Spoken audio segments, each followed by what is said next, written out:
மன்னிக்கணும், ரொம்ப லேட் ஆயிடுச்சு, ரொம்ப நேரம் எடுத்துக்க முடியாது.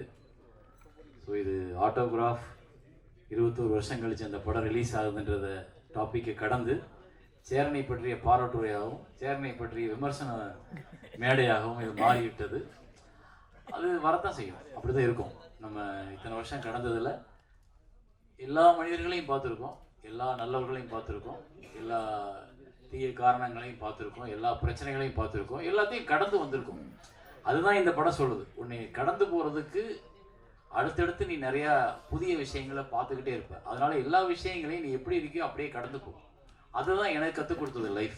நான் இப்போ என்னோடய உதவியாளர்கள் சொன்னதாக இருக்கட்டும், இல்லை அமீர் சார் பேசினதாக இருக்கட்டும், இல்லை நண்பர்கள் பேசினதாக இருக்கட்டும், மில்டன் பேசினதாக இருக்கட்டும், இப்போ எல்லாரோடையுமே எனக்கு கருத்து வேறுபாடு இருக்கு, எல்லாரோடையுமே நான் சண்டை போட்டிருக்கேன், எல்லாரோடையும் எனக்கு பிரச்சனைகள் இருந்திருக்கு. ஆனால் என் மேடையில் அவங்க எல்லாரும் உட்காந்துருக்காங்க. அவ்வளோதான். இதில் விளக்கம் சொல்கிறதுக்கு எதுவுமே கிடையாது.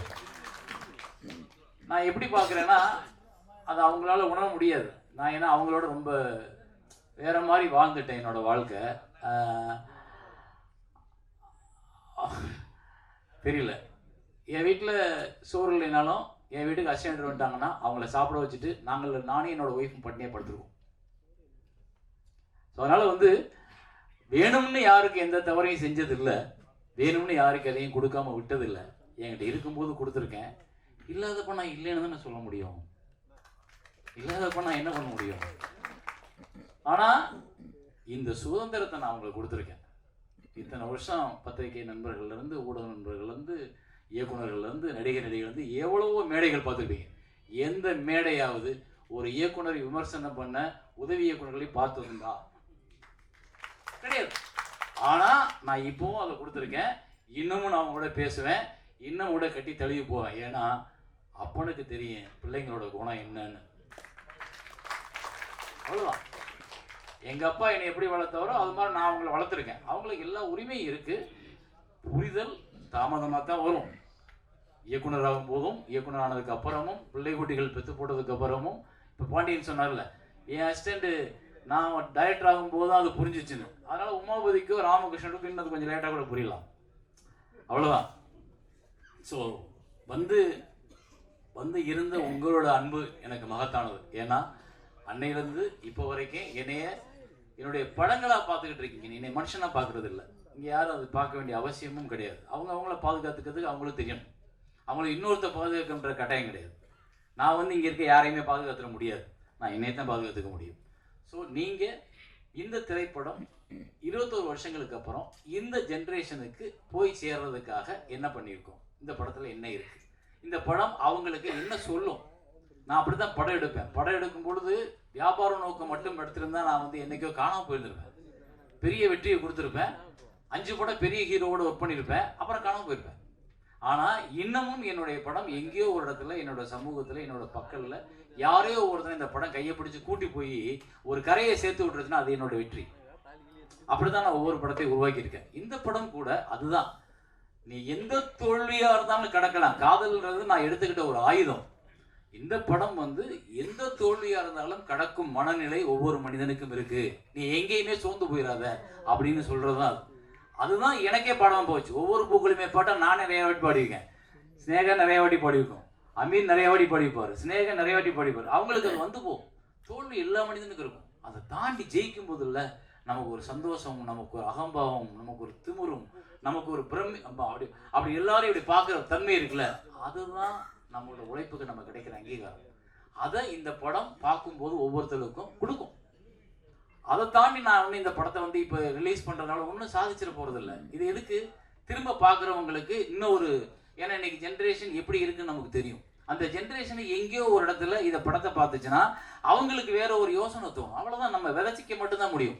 நீங்கள் அதை உருவாக்கி அறுவடை பண்ணி பழத்தை கொண்டு போய் வீட்டில் சாப்பிட்டு கொட்டை போட முடியாது. நீங்கள் விதைக்க மட்டும்தான் முடியும். மழை பெய்யணும், மக்கள் பாதுகாக்கணும், அப்போ தான் அவங்க மாறுவாங்க. ஸோ அதனால் அது ஆட்டோகிராஃபோட ரிலீஸோட தாற்பயம் இப்போ திருப்பி 21 இயர்ஸ் லேட்டர் பண்ணுறதுக்கு காரணம் அது அதற்கு தகுதியானதாக நான் நினைக்கிறேன். அவ்வளோதான். அதே மாதிரி இந்த படத்தில் வேலையை பார்த்த அத்தனை பேர் இன்னைக்கு எனக்காக வந்திருக்கீங்க, எனக்காக உட்காந்துருக்கீங்க, நீங்கள் எல்லாத்தையும் ஷேர் பண்ணியிருக்கீங்க. இதை தாண்டி நான் ஏன் இவங்களெல்லாம் கூப்பிடணும், ஏன் இவங்களெல்லாம் திரும்ப திரும்ப ஒர்க் பண்ணணும், ஏன் நான் ஒருத்தரோட சண்டை போட்டோம், அடுத்த வாட்டி விஜய் மில்டன் சொன்னார், விஜய் மில்டனோட முதல் படத்தில் நாங்கள் 2 பேரும் அவரோட கவிதை புத்தகத்தில் சந்தித்தேன். அப்புறம் அவரோட நான் பேசினேன், அப்புறம் அவரோட படம் பண்ணேன், அப்புறம் அவரோட பிரச்சனை வந்துச்சு, அப்புறம் அவரோட படம் கொடுத்தேன் அவருக்கு. அவர் ஒரு படம் டைரக்ட் பண்ணாரு, அப்புறம் அவர் கூப்பிட்ட படத்தில் போய் நான் நடித்தேன். என்னன்னா, மனிதனை மனிதனாக பார், அவனை அவனாகவே பார், அவனுக்கு இருக்க தப்ப திருத்த நீ நினைக்காத, அவனை அப்படியே ரசி, நீ அழகானவன். ரைட்? நான் வந்து இன்னொருத்தனை போய் திருத்தி உன் தப்ப சொல்லி நீ இப்படி மாறுன்னு சொல்லி உனக்கு அட்வைஸ் பண்ணி எனக்கு தேவையில்லை. எனக்கு மில்டன் நாளைக்கு திருப்பி கூப்பிட்டா நான் மறுபடியும் போய் நடிப்பேன், அமீர் திருப்பி கூப்பிட்டா நடிப்பேன். நான் ராமகிருஷ்ணன் படமண்டிய படத்தில் நடிங்கன்னு நடிப்பேன், அவ்வளோதான். அப்படித்தான் நான் இந்த உலகத்தை அழகானதாக பார்க்க கற்றுக்கொண்டேன். அமீர் சொன்ன ஒரு விஷயம் கரெக்டு, நான் பெண்களோடையே பிறந்து வளர்ந்தவன். எனக்கு அம்மா, என் தங்கச்சிங்க, என்னுடைய ஆசிரியர், என்னுடைய சித்தி மகள், நான் பழகிய தோழிகள் என்னை அப்படி பக்குவப்படுத்திருக்காங்க. நான் பெண்கள்கிட்ட அன்பு தான் காட்ட முடியும். அது உங்க கண்ணுக்கு அன்பா தெரியலாம், அது ஏன் பிரச்சனை இல்லை. ரைட்? நான் காண்பிப்பது என்னோட அன்பு, அது என்ன என்று உணரப்போவது பக்கத்தில் இருக்கிற அந்த பெண்ணே ஒழிய எதிரில் இருக்கிற ஒருத்தனும் கடந்து போற ஒருத்தனை எப்படி உணர முடியும்? அதைத்தான் ஸ்னேகா அழகா சொன்னாங்க. இன்னைக்கு வரைக்கும் அந்த நட்பை நான் தொடர முடியுது. காரணம்னா அந்த கண்ணியம். எந்த இடத்துல நான் அவங்கள தோழியா பார்த்தேன், எந்த இடத்துல அவங்க எனக்கு இந்த பெண்ணோட மனம் ரொம்ப அற்புதமானது. இது எந்த விஷயத்துக்காக கண்ணீரை ஒரு இருட்டுக்குள்ள உட்கார்ந்து கண்ணீர் வெளியே வருது அப்படின்னா அழகானது. அப்படிதான் நான் அவங்களை பார்க்கணும். அது இன்னைக்கு வரைக்கும் நான் அவங்களுக்கு அந்த சுதந்திரம் கொடுத்துருக்கேன். என்னை கூப்பிட்டு எந்த பிரச்சனையும் பேச முடியும். இன்னும் சொல்ல போனால் அவங்கள திருமணம் நிச்சயிக்கப்பட்டதுக்கு நான் முக்கிய காரணம். பிரசன்னா என்னோட முக்கியமான நண்பர். அவர் என்னை ரொம்ப மதிக்கக்கூடிய, நான் எப்போ எந்த விஷயத்தை கூப்பிட்டாலும் பண்ணக்கூடியவர். இவங்க என்னோட நண்பர். ஆனால் இவங்களுக்குள்ள ஒரு திருமணம் தள்ளி போய்கிட்டே இருக்கு. அப்போ நான் சொன்னேன், பிரச்சனைகளை காரணம் காமிச்சு உங்களுடைய திருமணத்தை தள்ளி போடாதீங்க, அதுவே பிரச்சனையாயிரும். முதல்ல கல்யாணத்தை பண்ணுங்க, அப்புறம் என்ன பிரச்சனை தான் பார்த்துக்கலாம். அப்படிதான் திருமணம் நடந்துச்சு. ஸோ நான் என்னை சுற்றி இருக்கவங்க நல்லது நினைக்கிறேன், அது நல்லதா தெரியலன்னா அது ஏன் பிரச்சனை இல்லை, அது அவங்க பிரச்சனை. ரைட்?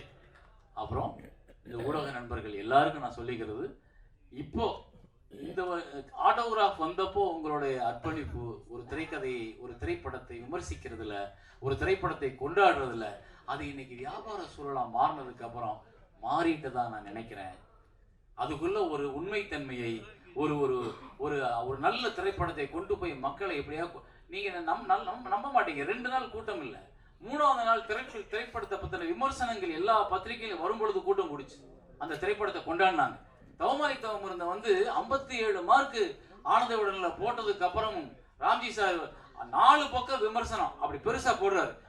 அதாவது அந்த சினிமாவை கொண்டாடின காலம் வந்து ஒவ்வொரு இயக்குனரையும் நல்ல படத்தை உருவாக்குறதுக்கு. ஏன் அமீருக்கு அந்த அவருக்கு தெரியாது, ஆனா அவருக்கு என் மேல் கோபம் வந்திருக்கும், ஒரு பொறாமை வந்திருக்கும். இவரை மாதிரி நம்ம ஒரு டைரக்டர் ஆகணும், அவதான் பருத்தி வந்ததுக்கான காரணமா வந்திருக்கும். ஏன்னா உங்களை எங்கேயோ ஒரு சாதிச்ச இயக்குனர் உங்களை தூண்டுறாங்கல்ல, அந்த சாதிச்ச இயக்குனரை அடையாளம் காமிச்சது முதல்ல பத்திரிகைகளும் நண்பர்களும். அன்னைக்கெல்லாம் வந்து 15 நாள் ஆகும் ஒரு விமர்சனம் வர்றதுக்கு.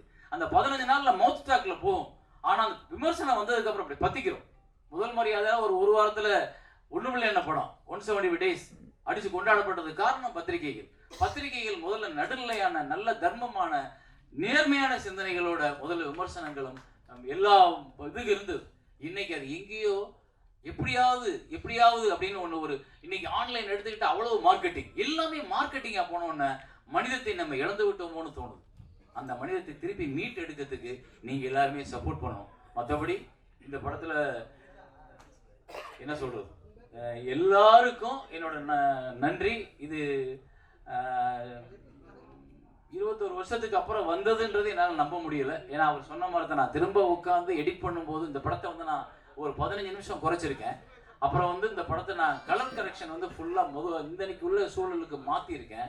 அப்புறம் இதுக்குள்ள வந்து முரளி என்ன சொன்னது மாதிரி டால்பி அட்மாஸ் கொண்டு வர்றதுக்கும், அப்புறம் அந்த மியூசிக் வந்து பழசாவே இருக்குமே, அது ஒரு கேட்ட ஃபீலை கிரியேட் பண்ணுமே, படத்தை அது கூட பழைய படம் ஆக்கிருமோன்றதுக்காக அதுக்குள்ள கொஞ்சம் புதுசா சில விஷயங்களை ஆட் பண்ணியிருக்கோம்.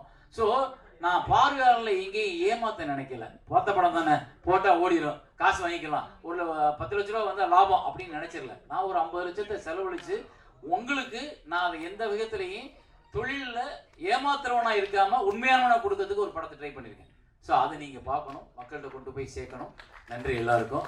ரொம்ப காலதாமதம் ஆயிடுச்சு, மன்னிச்சுக்கோங்க எல்லாரும். ஏன்னா அது ஆரம்பிக்கும் போதே காலதாமதம் ஆச்சு. கடைசியா இவ்வளவு நேரம் ஆனதுக்கு உங்க எல்லாரையும் நான் மன்னிப்பு கேட்டுக்கிறேன். கடைசியா ஒரே ஒண்ணு, இந்த நிகில் முருகன் இவர் வந்து என்னோட வந்து ஒரு 30 வருஷமா எனக்கு எல்லாரும் சொன்னாங்கல்ல, இவர் என்னோட 30 வருஷமா பழக்கம். அதாவது வாழு என்ன போட்டீங்க, உங்களால் நான் உங்களுக்காக நான். இது வந்து ஜெயலலிதா அம்மா சொல்லல, முத இவர் தான் சொன்னார். இவரோட விசிட்டிங் கார்டில் அப்படி இருக்கும். இவர் ஒரு டிவி சீட் எடுத்துக்கிட்டு லலிதா பாலு ஜுவல்ஸுக்கு வருவார். பாலு ஜுவல்ஸ் வரும்போது பார்த்தேன். அன்னையிலிருந்து இன்னைக்கு வரைக்கும் அவரோட நட்பில் தான் இருக்கேன் நான். அதே உரிமை, அதே அன்பு, அதே இதில் இருக்கேன். அவரை நான் இந்த படத்துக்கு நீங்க பண்ணுங்க. எனக்கு முதல்ல ஜான்சன் சார் பண்ணார் படம் ரிலீஸ் அப்போ. அவர் இன்னைக்கு வர முடியல. இந்த இடத்துல எல்லா ஹீரோவுக்கும் கதை சொல்லும்போது கூட்டி போனது ஒரு தான், அவங்க பண்ண மாட்டேன்னு சொல்றது என்கிட்ட மறைச்சது ஒரு தான்.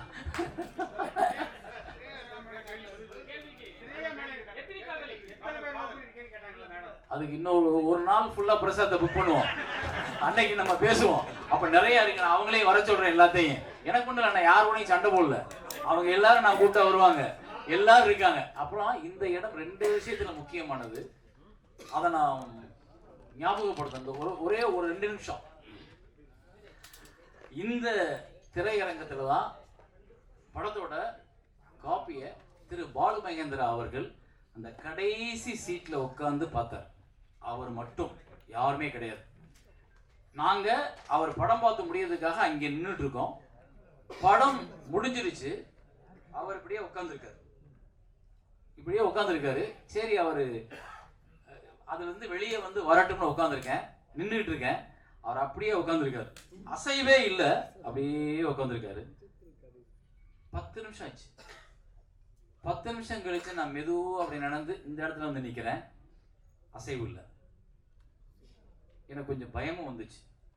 அவரோட உடல் நலம் கருதி, அவருடைய வயது கருதி ஒரு சின்ன பயம் கூட வந்துச்சு. அப்புறம் நான் மெதுவா 4 சீட்டுக்கிட்ட பின்ன சார் அப்படின்றேன். அப்படின்னு நிமிந்தாரு. அப்படின்னு கூப்பிட்டாரு. கையை பக்கத்துல போய் உட்கார்ந்தேன். அப்படி கை மேல பிடிச்ச அவர் ஒரு இறுக்கி பிடிப்பார். அந்த இறுக்கி பிடிச்சாரு. அந்த படம் ரிலீஸ் ஆகல, படத்தை யாருமே பார்த்தது இல்லை அது வரைக்கும். அவர் தான் ஃபர்ஸ்ட் பாக்குறாரு. உன்னை இந்த தமிழக மக்கள் தலைமையில தூக்கி வச்சு கொண்டாட போறாங்க அப்படின்னு சொல்லி இந்த உச்சி மண்டையில எனக்கு முத்தம் கொடுத்தார். அந்த இடம் இது. அது இப்ப எனக்கு ஞாபகம் வந்தது. அந்த மனிதனை நான் வணங்கணும்னு நினைக்கிறேன். நன்றி, வணக்கம்.